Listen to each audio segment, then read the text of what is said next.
स्वर कोकिला लता मंगेशकर ने एक से बढ़कर एक सुरीले गीत गाए।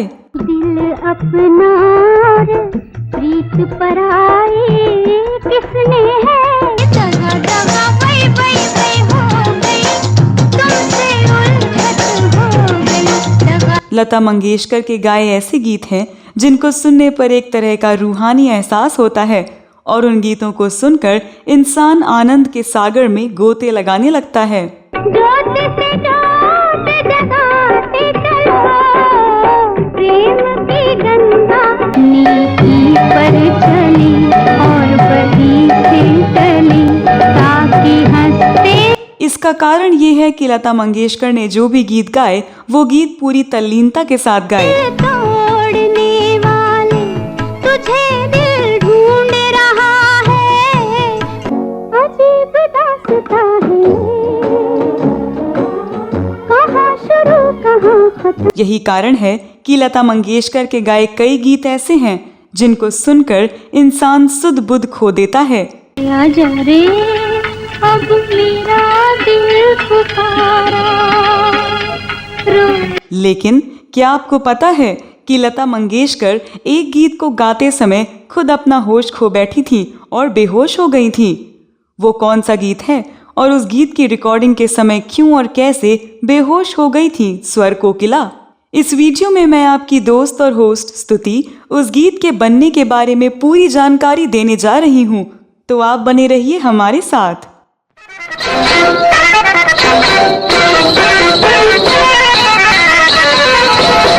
दोस्तों, जिस गीत को गाते समय लता मंगेशकर बेहोश हो गई थी वो गीत साल 1954 में रिलीज हुई फिल्म अमर का है। हालांकि ये फिल्म बॉक्स ऑफिस पर अधिक कमाल नहीं दिखा पाई, लेकिन इसके गानों ने बहुत कमाल दिखाया था। इंसाफ का मंदिर है ये, भगवान का घर। इस फिल्म में न केवल मोहम्मद रफी बल्कि लता मंगेशकर के गाए गीतों ने भी खूब कमाल किया था। न शिकवा है कोई, न कोई गिला है, न अगर दुनिया चमन होती तो वीरा। इस फिल्म के एक गाने में लावण्य और माधुर्य का अनोखा संगम देखने को मिला था। रुपहले पर्दे पर सौंदर्य की मल्लिका मधुबाला ने अपने बेपरवाह हुस्न से जो जादू पैदा किया था, उसी तरह का जादू सिनेमा के पर्दे के पीछे से सुरों की मल्लिका लता मंगेशकर ने अपनी रूहानी आवाज से पैदा किया था। खोज पिया दुनिया का क्या एतबार। सिनेमा के दर्शक जिस तरह से पर्दे पर हुस्न की परी मधुबाला को बार बार देखना चाहते थे, उसी तरह से संगीत प्रेमी स्वर सम्राज्ञी लता मंगेशकर की आवाज में बने उस गीत को बार बार सुनना चाहते थे। तेरे सदके बलम न करे कोई गम, ये समाये जहां। आज 7 दशक से अधिक समय बीत जाने के बाद भी उस गीत का जादू उसी तरह से बरकरार है और आज भी जब हम इस गीत को सुनते हैं तो बार बार सुनते हैं पर मन नहीं भरता। तेरे सदके बलम न करे। लेकिन जिस गीत ने वर्षों तक सुनने वालों के दिलों पर जादू किया है, उस गीत को गाने के लिए लता मंगेशकर को इतनी दिक्कत क्यों हुई और ऐसी कठिन मेहनत कैसे करनी पड़ी कि वो इस गाने की रिकॉर्डिंग के दौरान बेहोश हो गई? ये समाये जहां फिर कहां। दोस्तों, साल 1954 में रिलीज हुई महबूब खान की फिल्म अमर का संगीत दिया था संगीतकार नौशाद ने। इस फिल्म में संगीतकार नौशाद और स्वर कोकिला लता मंगेशकर ने एक गाने में कमाल दिखाया था।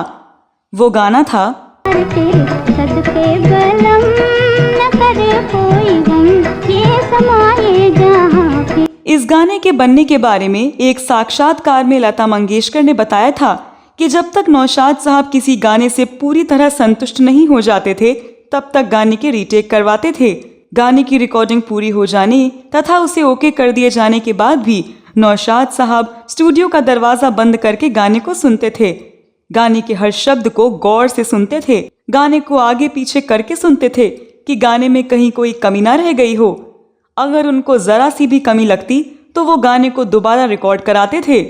तेरे सदके बलम गाने की रिकॉर्डिंग के बारे में कहा जाता है कि इस गाने की रिहर्सल के दौरान स्टूडियो में रिहर्सल जब हो रही थी तो नौशाद बार बार गाने में खास जगह पर लता मंगेशकर को रीटेक करने को कह रहे थे। असल में लता मंगेशकर को इस गाने में ये को खींच कर गाना था। नौशाद साहब जिस तरह से चाहते थे ठीक उसी तरह से लता मंगेशकर उस हिस्से को नहीं गा पा रही थी। इस कारण लता मंगेशकर से बार बार रीटेक करवाया जा रहा था। बताया जाता है कि नौशाद साहब ने इस गाने में लता मंगेशकर से इतने रीटेक करवाए कि लता मंगेशकर थक कर चूर हो गई और नौबत यहाँ तक आ गई कि वो बेहोश हो गई। इस गाने की रिकॉर्डिंग जब की गई तब लता मंगेशकर ने बहुत ही खूबसूरती के साथ उस गाने को गाया और ठीक उसी तरह से गाया जैसा कि नौशाद साहब चाहते थे।